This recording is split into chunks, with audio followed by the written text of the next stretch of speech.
Buster, you rascal. I am so sorry. He's faster than he looks. Arthur, is that really you? Eleanor, well, I'll be. What a wonderful surprise. And this must be that infamous Buster I've heard so much about. He's a charming little fellow. He's a handful, that's what he is. But I wouldn't trade him. It's been ages, Arthur. How have you been? Can you believe this weather? 10 minutes ago, I was certain we were in for a downpour. Now look at it. Not a cloud in the sky. It's a classic spring day, isn't it? A bit of everything. I was just sitting here soaking up this little pocket of sunshine. It feels like a gift. This morning was so gray and miserable, I almost didn't come out. I'm glad I did now. I know exactly what you mean. It's as if the day can't make up its mind. It reminds me a little of that dreadful company picnic back in '98. Do you remember that day? How could I ever forget? We were all out at Miller's Meadow. The morning was just like this, absolutely beautiful.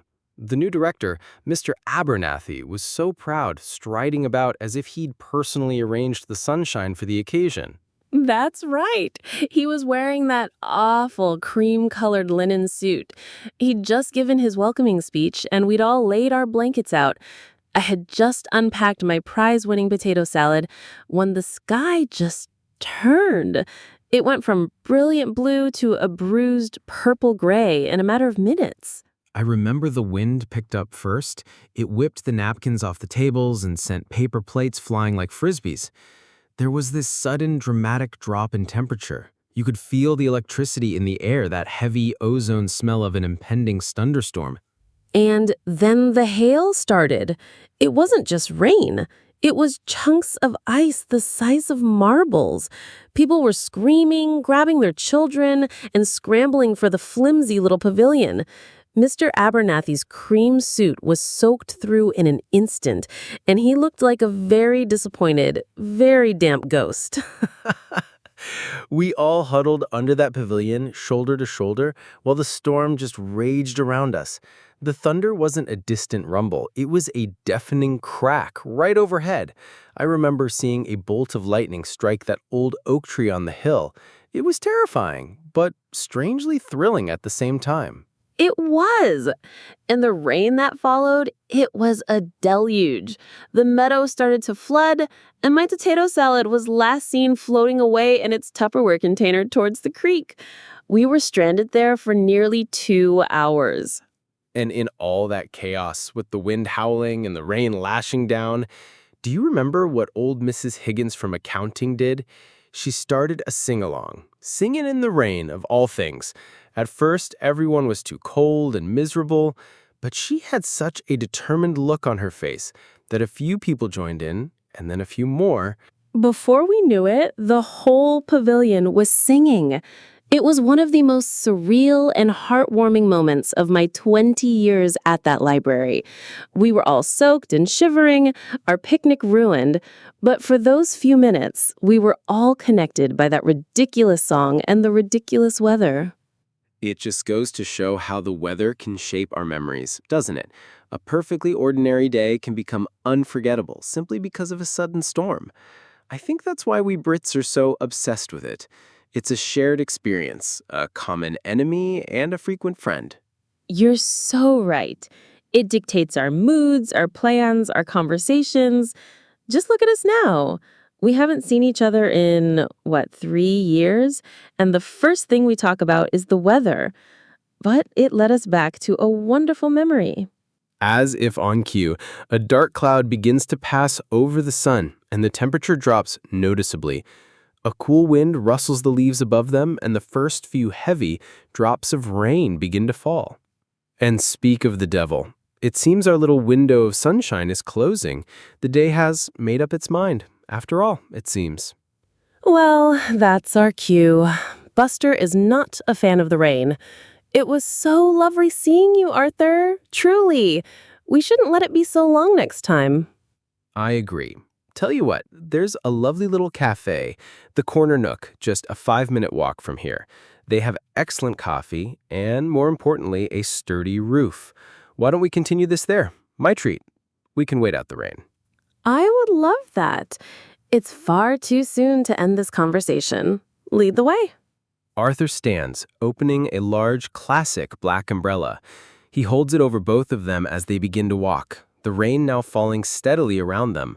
Buster trots ahead, eager to get indoors.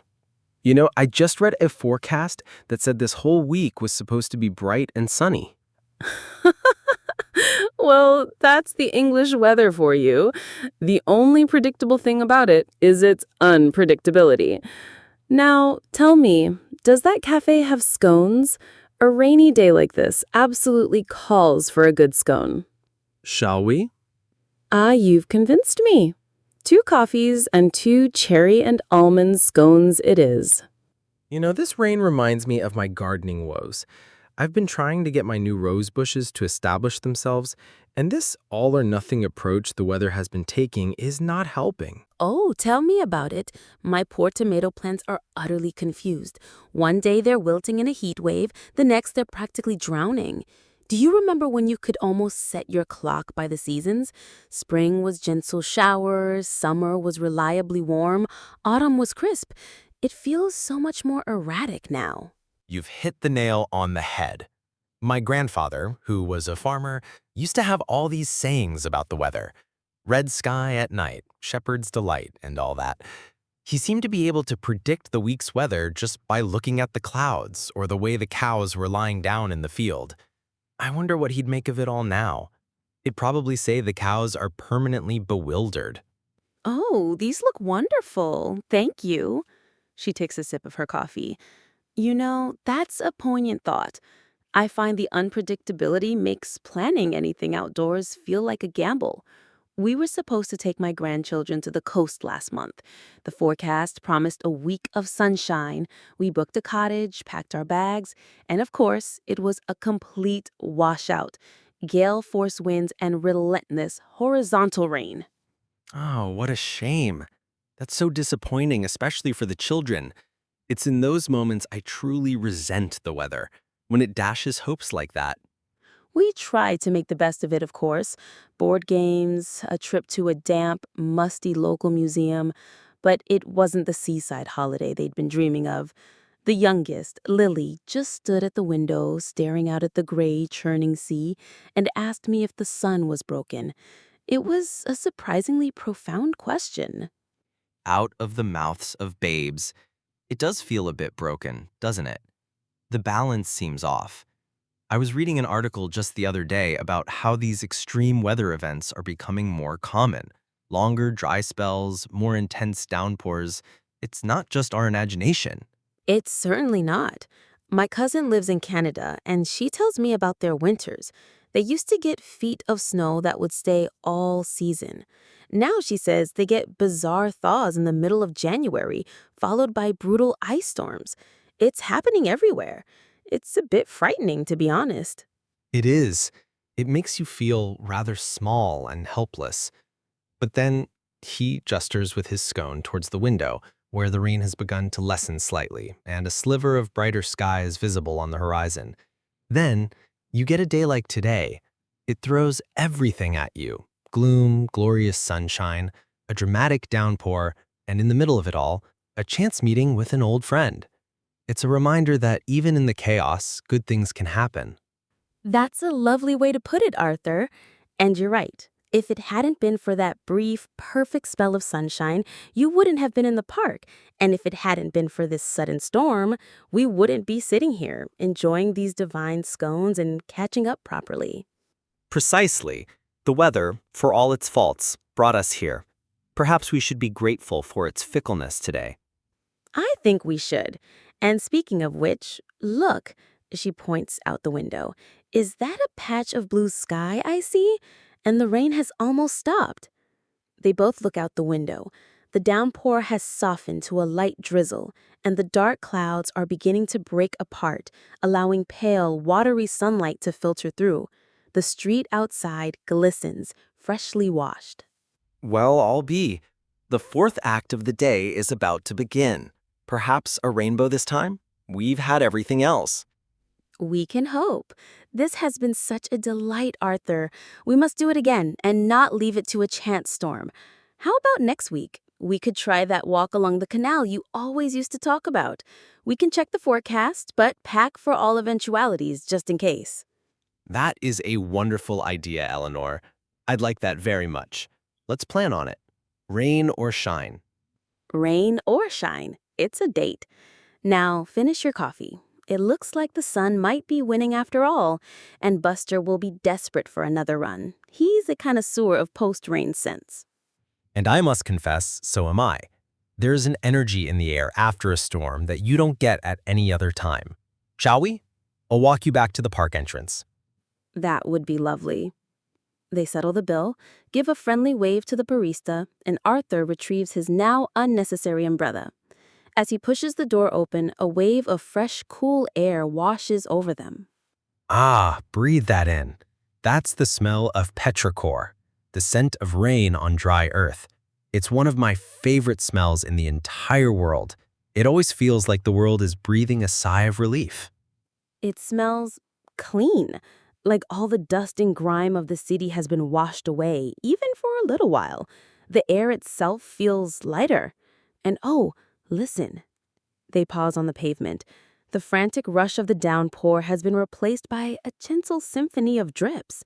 Water plinks from the edge of the cafe's awning onto the metal table outside. It trickles down drain pipes, and it drips from the heavy leaves of the trees lining the street.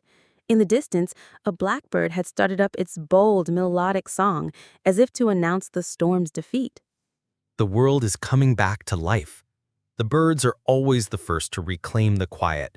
And look at the way the light is catching everything. He's right. Every surface is gleaming. The wet, black pavement of the road reflects the blue sky like a dark mirror. Each individual leaf on the park's trees holds a tiny, perfect droplet of water that catches the sun like a diamond.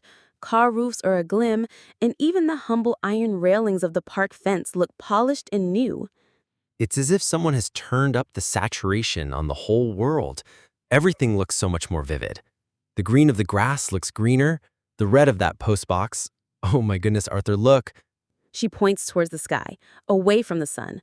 Arcing over the rooftops on the other side of the park is a brilliant, fully formed rainbow. Its colors are intensely clear against the backdrop of the retreating gray clouds. Well, I'll be. I said we might get a rainbow, but I didn't truly expect it. It's a perfect one, a proper 7-color arch. It's just beautiful, utterly beautiful. You know, I'm going to call Lily tonight and tell her all about this. I'll tell her I saw definite proof that the sun wasn't broken. It was just waiting to paint the sky after the rain had finished cleaning the canvas. That's a perfect way to put it, Eleanor. A masterpiece born from a tantrum. A peace treaty between the sun and the rain. They walk in comfortable silence for a moment, heading towards the park gate. Buster, sensing his freedom is imminent, pulls eagerly on the lead. Well, this is me. I'll cut across the great lawn here. I live just on the other side.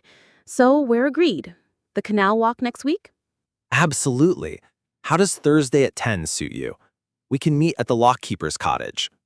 Thursday at 10 is perfect, and we'll bring waterproofs just in case.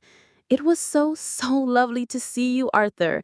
This has turned a very mixed-up day into a truly wonderful one. The pleasure was mine all. Eleanor, it feels like no time has passed at all. Until Thursday, then. Until Thursday. Now, finish your coffee. She unclips Buster's lead, and he immediately bounds away, joyfully splashing through the first large puddle he finds on the grass. Oh, Buster! She laughs, a bright, happy sound that carries on the clean air. Arthur watches her for a moment, a smile on his face, before turning to walk home, the glorious, fleeting rainbow still stretched across the sky above them.